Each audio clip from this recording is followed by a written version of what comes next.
एक समय द्वापर युग में मथुरा नगरी में कंस नाम का राजा राज करता था। वो बहुत क्रूर था और अपनी प्रजा को बहुत परेशान किया करता था। कंस की एक बहन थी देवकी, जिसका विवाह राजा सूरसेन के बेटे वासुदेव से हुआ। विवाह के बाद जब कंस अपनी बहन देवकी को वासुदेव के साथ विदा कर रहा था, तभी अचानक उसने एक आकाशवाणी सुनी। कंस, तेरे पाप का घड़ा जल्द ही भरने वाला है। तू जिस विवाह पर इतना प्रसन्न हो रहा है, तेरी बहन देवकी की 8वीं संतान ही तेरा काल बनेगी, जो अब जल्द धरती पर अपना जन्म लेकर तेरे अत्याचारों से धरती को मुक्त करेगा। यह आकाशवाणी सुनकर कंस डरा हुआ महसूस कर रहा था। कुछ तो करना होगा। आज से देवकी और उसके पति वासुदेव पर पूरी दृष्टि रखनी होगी। क्यों ना वासुदेव और देवकी को बंदी बना लूं और फिर अपने काल को भी मृत्यु के घाट उतार दूंगा। मैं अमर हूँ। मैं इस आकाशवाणी को कभी पूरा नहीं होने दूंगा। फिर क्या था, अत्याचारी कंस ने अपनी बहन देवकी और वासुदेव को कारागार में बंद कर दिया। समय बीतता गया। देवकी ने एक एक करके 6 बच्चों को जन्म दिया। कंस ने देवकी के सभी बच्चों को मार डाला। देवकी और वासुदेव यह सब देखकर बहुत दुखी हुए।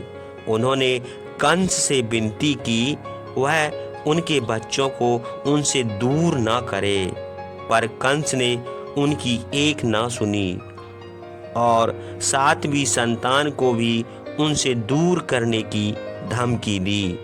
कुछ समय बीता। देवकी अपने 8वें पुत्र को जन्म देने ही वाली थी।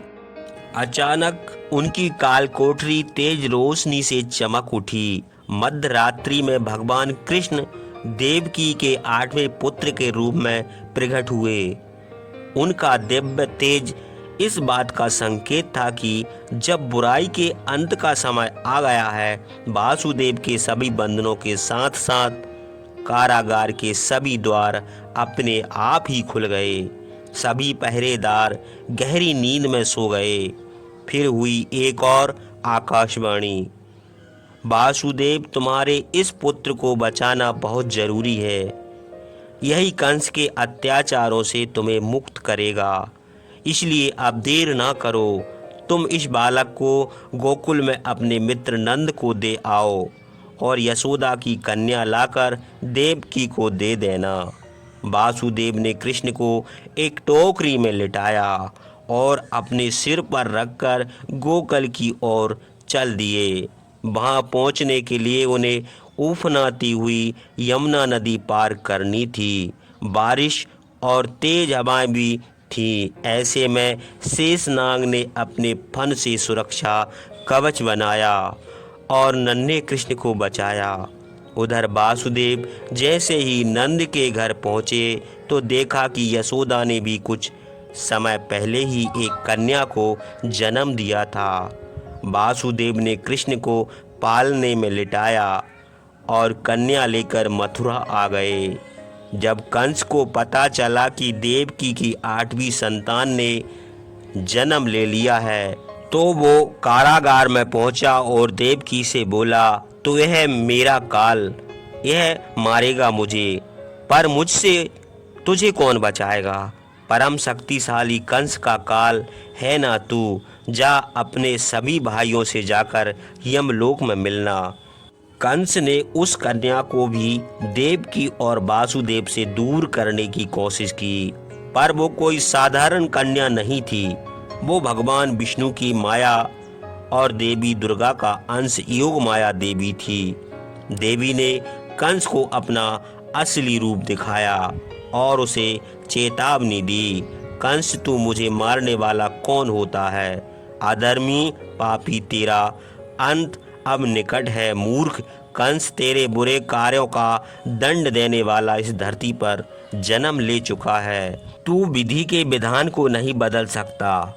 बस फिर क्या था, कंस इसी शोक में दिन रात डूबा रहता। वही गोकुल में नंद बाबा और यशोदा मैया ने कृष्ण जन्म उत्सव मनाया।